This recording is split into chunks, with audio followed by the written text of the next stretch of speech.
There's a moment, quiet but powerful, that comes at the end of every year. It's not loud. It doesn't come with fireworks or countdowns or confetti. It's the silence between the years, the pause before the next chapter begins. And in that silence, if you're brave enough to listen, you'll hear a question echo back at you. Why am I doing all of this? We get so good at doing, checking boxes, meeting deadlines. If running at full speed, we have jobs to protect, families to care for, goals to hit, reputations to uphold. We live like machines, efficient and exhausted. But every machine has a breaking point, and humans do too. And when we reach it, we don't crash. We drift. We drift away from meaning, from joy, from ourselves. The real tragedy isn't failure, it's success without meaning. It's climbing a ladder only to realize it was leaning against the wrong wall. So before another year starts, before we sprint into 2026, chasing more goals, it's time to come back to the beginning, to the root, to the why. Because when we lose our why, we lose our way. Purpose is not a bonus. It's not something you find after you've made it. Purpose is fuel. It's oxygen. When we know why we're doing something, we can endure almost anything. We can suffer through the grind. We can rise after failure, and we can inspire others in the process. But when we don't know our why, even success feels like failure in disguise. There's a difference between achievement and fulfillment. Achievement is getting what you want. Fulfillment is doing what you were made for. You can win every trophy, earn every dollar, and still feel empty if it's not aligned with your why. So the question isn't just, what do I want in 2026? The better question is, who do I want to be and why? Some people hear that and feel lost. Maybe you're one of them. Maybe you feel like you don't even remember what your why is anymore. That's okay, it's not gone. It's just buried. Buried under years of expectation, pressure, fear, and comparison. Your why isn't something you create, it's something you uncover. It's already inside you. You can begin by remembering what made you come alive as a child, before the job titles, before the deadlines, before the world told you to be realistic. What moved you? What were you curious about? What made you lose track of time? Ask yourself when you last felt deeply alive, not just happy, alive. When did you last feel like time and effort didn't matter because what you were doing was so deeply connected to who you are? That's your why trying to reach you. How often, if ever, do you find yourself waiting for someone to give you? We often think of purpose as a grand mission or some world-changing idea, but sometimes purpose is simple. It's showing up for people. It's building things that last. It's teaching, healing, creating, or leading. It's being a safe place in a chaotic world.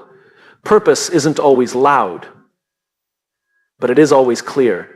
And purpose isn't about impressing the world, it's about honoring your values. If you're chasing something just because it looks good on a resume or because other people expect it, or because you're scared to stop, you've already traded your why for approval, and approval is a cheap substitute for meaning. Don't confuse productivity with purpose. You can be busy every single day and still feel empty. You can check off every task and feel no progress. But when your actions align with your why, even the hard days have meaning. Even the setbacks teach you something. Even the waiting seasons serve a purpose. So how do you reconnect with your why before 2026 begins? Start by slowing down. Clarity doesn't come in chaos, it comes in stillness. Take time away from noise, from screens, from schedules, from everyone else's opinions. And listen. Listen to what energizes you. Listen to what breaks your heart. Listen to the moments that make you say, this is what I was made to do. Talk to people who know you. Not just know your job title or your accomplishments, but know you. Ask them what they see when you're at your best. You'll start to notice a pattern. That pattern will point you back to your why. Reflect on your work, not just what you're doing, but how it feels. Does it energize you or drain you? Do you feel proud of the person you are becoming in the process? Do you feel connected to the outcome beyond the paycheck? If not, maybe 2026 isn't about setting bigger goals, maybe it's about setting more meaningful ones. And once you find your why, protect it. Fight for it. Because the world will always try to distract you with more money, more applause, more status, but none of those things can replace meaning. Don't measure your success by how busy your calendar is or how full your bank account is. And now, measure it by how alive you feel when you wake up in the morning. When you know your why, your life becomes magnetic. You attract the right people because people are drawn to authenticity. You make better decisions because you're not chasing approval, you're chasing alignment. You lead with heart because you're grounded in something deeper than fear or ego. We don't get to choose how long we live, but we do get to choose how we live. And a life lived with purpose, with a clear, rooted, unwavering why, that's a life worth remembering. So before 2026 begins, take time to return to your why. Not because it's trendy or inspiring or even easy, but because nothing truly matters more. Everything else, the success, the impact, the legacy, begins there. The future will always be uncertain, but when your purpose is clear, your path becomes possible. Let that be the foundation for everything you build next. We all talk about growth, about goals, about change. We set intentions, we make plans, we visualize success. But there's something we often forget. You cannot grow beyond the people you surround yourself with. Before 2026 begins, one of the most powerful things you can do, not flashy, not dramatic, but absolutely life-altering, is to audit your circle. That means looking closely at who is standing next to you as you build your future. Because whether we like it or not, our environment shapes us. The people we give our time to influence how we think, how we act, and how we see ourselves. It's not just about who you spend time with. It's about what you normalize by being around them. You normalize the language they use, you normalize the energy they bring, you normalize their habits, their thinking, and even their limitations. So ask yourself honestly, are the people in your life pulling you forward or quietly holding you back? Are you surrounded by people who challenge you, who support your evolution, who want to see you become the best version of yourself, even if it makes them uncomfortable? Or are you spending time with people who drain your energy, diminish your dreams, or make you doubt your potential? We've been told to be loyal, and we've been taught to stick around, but loyalty isn't an excuse to keep toxic people in your life. There is nothing noble about shrinking to make others feel more comfortable. There's nothing honorable about staying in circles that stunt your growth. And there's no rule that says you have to carry everyone with you just because they were there at the start. Some people were part of your past, but that doesn't mean they belong in your future. That's not bitterness, that's clarity. And it's not about judgment either, it's about alignment. When your vision grows, not everyone will come with you, and that's okay. Some people will outgrow you, you'll outgrow others. That's the rhythm of a growing life. People enter for a reason, a season, or a lifetime. The problem comes when we confuse which is which. There are people who drain you emotionally, and you think it's your job to fix them. They're friends who mock your ambition because your growth reminds them of their stagnation. There are coworkers who gossip more than they build, and you feel like staying silent is the cost of belonging. But you're not here to belong to dysfunction. You're here to become something more. And the truth is, most of us already know who those people are. We feel it. Our energy drops when they call. Our confidence fades when they speak. We walk away from conversations feeling smaller, more doubtful, more disconnected from our values. That's your intuition speaking. Don't ignore it. At the same time, look for the people who expand you. They're not always the loudest or the most successful or the most popular, but they believe in you even when you don't. They challenge you without demeaning you. They remind you of who you are on the days you forget. These are the people who ask you real questions, who are more interested in your heart than your image, who push you to be accountable, not perfect, who don't let you give up on yourself. They celebrate your wins and sit with you in your losses, and their presence makes you better. That's the kind of circle you deserve. And that's the kind of circle you should be building. Intentionally, because as you step into 2026, who you're around will influence every decision you make. You can't create a bold future while staying stuck in environments built around fear, negativity, or comfort. You don't need a big circle, you just need the right one. 5 people who push you forward are more powerful than 50 who keep you stuck. And you don't need to cut people off with bitterness or drama. Sometimes the most respectful thing you can do is create distance. You can love people from afar. You can wish them well without walking the same path. This also isn't just about other people, it's about you too. What kind of energy are you bringing into your circle? Are you encouraging others? Are you showing up consistently? Are you being honest, supportive, and growth-oriented yourself? We can't expect to attract powerful connections if we're not willing to be one. So part of auditing your circle is also auditing yourself. Being the kind of friend, partner, colleague, or leader that you wish you had. Becoming magnetic to the kind of people who inspire you. Relationships are mirrors. They reflect the stories we tell ourselves about our worth, our future, and what we think we deserve. So if you're surrounded by mediocrity, maybe it's time to ask, what have I been settling for and why? We teach people how to treat us by what we tolerate. We train the world how to interact with us by the standards we hold. And in 2026, your standards need to reflect your vision, not your past. Audit your circle. That means identifying who brings you clarity and who brings confusion. Who celebrates you sincerely and who competes silently. Who leans in when things get hard and who disappears when you're not convenient. Pay attention. And then act on what you find. Your energy is your most valuable currency. You can't keep spending it on people who leave you emotionally bankrupt. You only get one life. Don't waste it trying to fit into rooms you've already outgrown. So, as this year winds down and the next one prepares to begin, be courageous enough to take inventory. Make space for alignment. Surround yourself with people who see you, support you, and stretch you. And invest time so that you can support yourself and stretch you. Because when your circle is strong, your direction becomes unstoppable. And that future you keep talking about, it doesn't start with a big break or a lucky moment. It starts right here with who's standing beside you. We spend so much of our lives avoiding fear. We hide it, bury it, distract ourselves from it, and name it something else so we don't have to face it. But fear doesn't disappear when we ignore it. It grows in the shadows. It tightens its grip. And slowly, almost silently, it begins to shape our lives. Before 2026 begins, I'm not asking you to conquer every fear. That's unrealistic. But what if you could take ownership of just one fear? One story that's been holding you back. One lie you've believed for too long. Just one. Most people think fear is the enemy.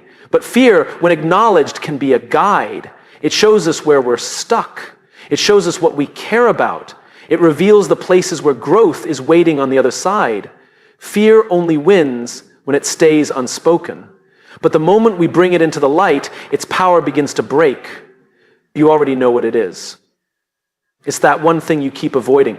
Maybe it's the fear of failure, of starting over, of disappointing people. Maybe it's the fear of being seen, of being judged, of not being good enough. Maybe it's the fear of letting go, of a person, a job, a version of yourself you've outgrown.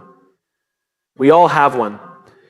And the irony is that we often build our entire lives around avoiding that fear.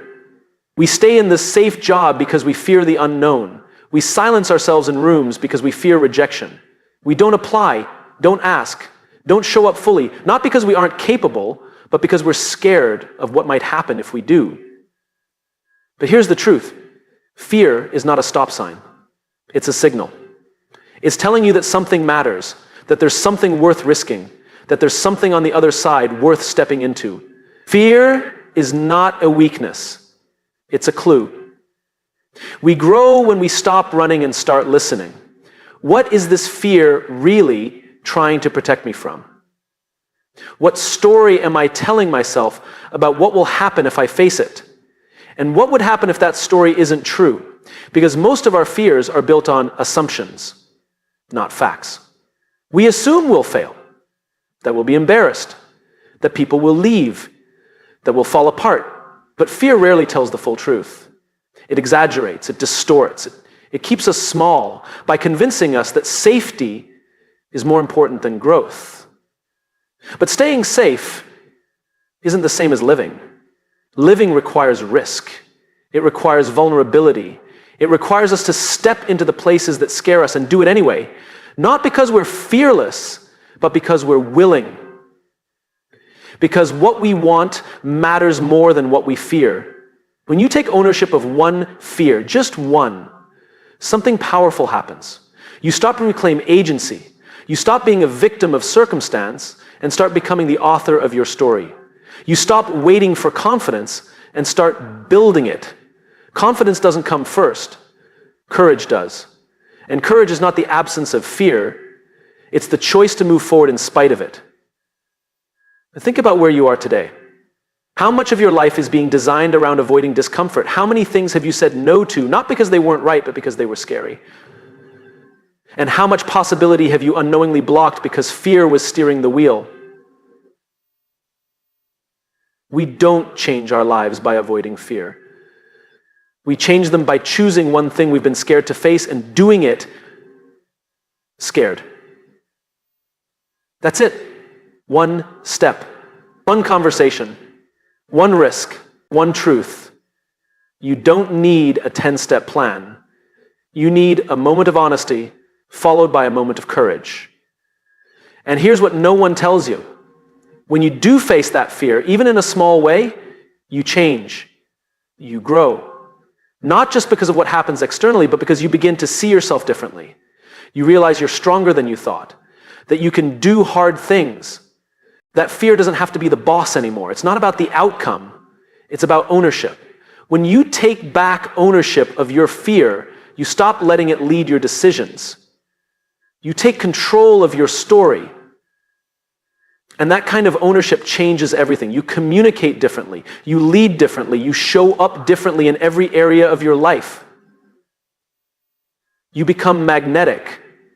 Not because you're perfect, but because you're real. Because people can feel when someone is living from courage instead of fear. It's inspiring. It's rare. It creates trust. And it opens the door for others to do the same. This is how change happens. One person choosing to stop running. One person choosing to tell the truth.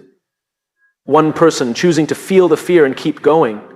And that person can be you. Not next year, not when it's convenient, not when you feel ready, but now. Because there's no such thing as ready. There's just the moment. You decide to stop letting fear win. So what's the fear that's been running the show? Say it out loud. Write it down. Name it. Because when you name it, you can confront it. And when you confront it, you can move through it. You don't have to change everything. You just have to change one thing.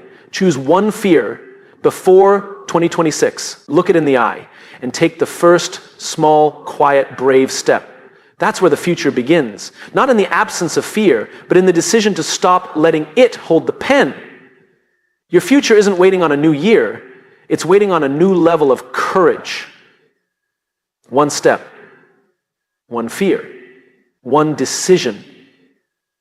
That's all it takes to begin. There's something we all carry that weighs more than we admit. It's not in our hands, it's not in our calendars or in our responsibilities.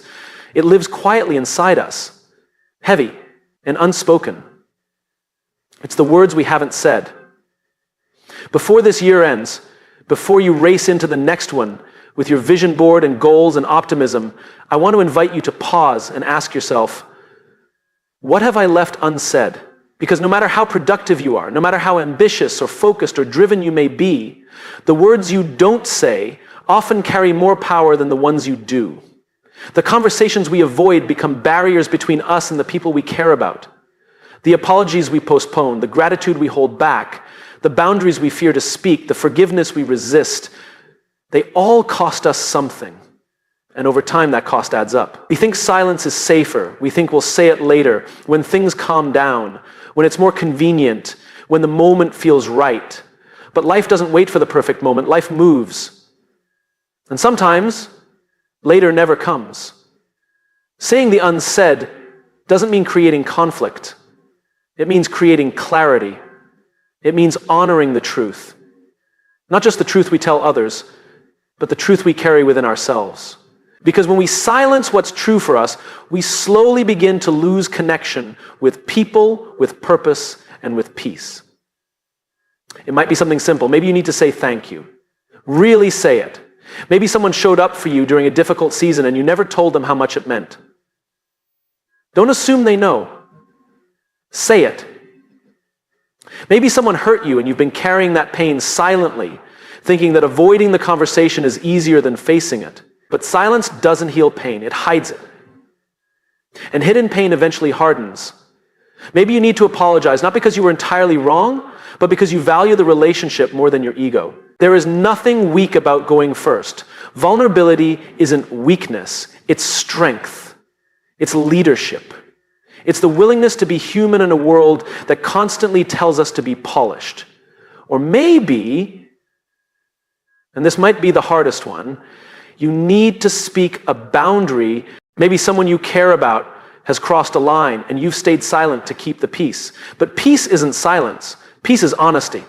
Peace is being able to tell the truth without fear of losing love. The people meant for your life will honor your honesty. And the ones who don't were never really listening in the first place. When we don't say what needs to be said, we live in the land of assumption. We assume people know how we feel. We assume they should just understand. But people aren't mind readers. They experience us only through the words we speak and the actions we take. And if we're too afraid to speak, we'll find ourselves trapped in relationships that look fine on the surface, but feel hollow underneath. Saying the unsaid isn't just for others, it's for you. Because when you speak your truth, you stop carrying it alone. You stop rehearsing the argument in your head. You stop holding on to what was never meant to be buried. And you begin to heal. You also begin to lead. The most powerful leaders aren't the ones who talk the most. They're the ones who create space for real conversations. The ones who say what no one else is willing to say. With grace, with courage, and with purpose. They speak truth, not to hurt, but to connect. Not to divide, but to build something better. That kind of leadership starts in your personal life. It starts in your home, in your friendships, in the mirror. Are there things you've been meaning to say that you just haven't? Things you've stuffed down, hoping they'd go away? They won't. Not until you give them air. Not until you have the courage to open your mouth and let them out. But here's the hard part. You won't always control how it lands. You can speak with love and still be misunderstood. You can be honest and still face discomfort. You can be clear and still watch people walk away. But the goal of speaking the unsaid isn't control. It's clarity. It's integrity. It's freedom. And freedom doesn't come from being liked. It comes from being known. Truly known. You don't have to say it perfectly. You just have to say it. Imperfect truth is always better than polished silence. Because even if your voice shakes, even if the words are messy, you will feel something shift inside you. That's the sound of alignment. That's the sound of returning to who you really are. There is someone right now who needs to hear from you. Someone who needs to hear, I forgive you, or I'm sorry, or I miss you, or I can't keep doing this, or you matter to me, or even I love you. Don't let pride or fear or the illusion of perfect timing keep you from saying it. But don't let pride or fear or the illusion of perfect timing keep you from saying it. This moment right now, this is your chance. Before the year ends, before 2026 begins, not everything will be fixed by one conversation, but almost everything meaningful begins with one. And if you're still unsure, ask yourself this. If I only had one more week to live, what would I say? Who would I call? What truth would I regret not speaking? Then go and say it, because the truth is, none of us are guaranteed more time, but we are guaranteed this moment. And what we choose to do with it says everything about who we are becoming. The words you've been afraid to say might just be the words someone else is desperate to hear. Say the unsaid, not later, now, before the calendar flips, before the opportunity fades, before the silence becomes permanent. Speak your truth and set yourself free. Most people don't end up where they want to be because they didn't decide where they wanted to go. They didn't fail because they weren't talented or smart or passionate. They simply drifted. Year after year, they went with the current. Responding to life, reacting to pressure, saying yes to what was urgent, and putting off what really mattered. And the truth is, no one drifts their way into purpose. No one accidentally wakes up fulfilled. Fulfillment requires intention. As 2025 comes to a close, you have a choice. You can continue living by default, or you can begin to live by design. You can hope things work out, or you can build something that actually reflects who you are and what matters to you. One way leads to regret. The other leads to meaning. But designing your life doesn't start with a big revelation. It doesn't require some massive life change or dramatic breakthrough. It starts with something much simpler: paying attention. Paying attention to what energizes you, what drains you, what you tolerate, what you dream about in quiet moments. Your future isn't hiding. It's waiting in the small choices you keep putting off. We've been taught to chase results. More income, more validation, more recognition, but no one tells us to chase alignment. And alignment is where real power lives, because when your daily actions match your deepest values, you stop fighting yourself. You stop second-guessing every decision. You stop needing external motivation, because everything you're doing is grounded in something internal and true. If you're waking up tired every day, dreading Monday, constantly fantasizing about an escape plan, that's not laziness, that's misalignment. And you can't build a future you love on top of a foundation that exhausts you. The mistake we make is waiting for a new year to change us. We think the calendar will flip and suddenly everything will shift. It won't. January 1st is just another day unless you give it meaning, unless you walk into it with clarity, with a vision, with the kind of awareness that says, I'm not here to repeat another year, I'm here to create a new one. Creating that kind of year means getting clear on what matters, not to the world, not to social media, not to your peers, but to you. What do you actually want your life to feel like? Not just look like, feel like. Because we've all chased the version of success that looks good and still felt empty. That's what happens when we follow someone else's blueprint. That's what happens when we drift. You want to design your future? Start by defining your version of success, not the version you inherited, not the one you were conditioned to believe. Yours. Maybe it's simplicity, maybe it's freedom, maybe it's deep relationships or meaningful work, maybe it's creativity or contribution or legacy, whatever it is, own it. Let that become your compass. And then build around it. Build your habits around it. Build your habits around it. Build your calendar around it. Build your commitments and boundaries and decisions around it, because a vision without structure is just a wish. Hope is a beautiful thing, but it's not a strategy.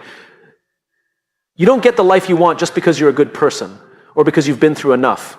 You get it when you decide it's worth designing, and then you do the work. That doesn't mean you'll always know exactly what to do, but clarity doesn't mean having all the answers. It means knowing the direction. It means knowing what to say yes to, and more importantly, what to say no to. If everything matters, nothing does. Part of designing your future is giving yourself permission to stop being everything for everyone. You weren't meant to live exhausted. And yes, it will require change. It will require discomfort. Anytime you choose to live by design instead of default, you'll have to let go of things. Patterns, people, identities that once felt safe. But comfort isn't the goal. Growth is. Meaning is. Impact is. And you don't get those things without leaving the shore. Think about where you were 5 years ago. Think about who you were. Now think about how fast those 5 years went by. That's how fast the next 5 will go. Time doesn't slow down. It's not waiting for you to feel ready. The question is, will the next 5 years be something that happens to you or something you build with intention? Because drifting doesn't mean doing nothing. It means doing what's easy, doing what's expected, saying yes when you mean no, putting things off until later. But later is where dreams go to die. And if you're not careful, you'll wake up one day wondering how you ended up so far from where you meant to be. This moment, right now, is your wake-up call. Not to be perfect, Not to have it all figured out, but to start. To pay attention, to reflect, to choose, to imagine a different future and begin designing your way toward it. And design isn't about control. It's not about scripting every detail. It's about alignment. It's about creating enough clarity and structure that you're no longer living by accident. It's about showing up on purpose. That's what changes everything. That's what makes life feel meaningful again.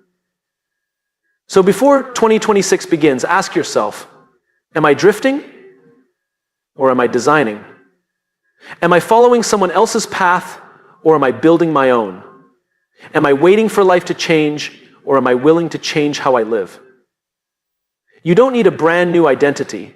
You need to return to what matters. Reconnect with your values, reclaim your time, realign your habits, and then move forward, even if it's messy, even if you're scared, even if you're not sure how it will all work out.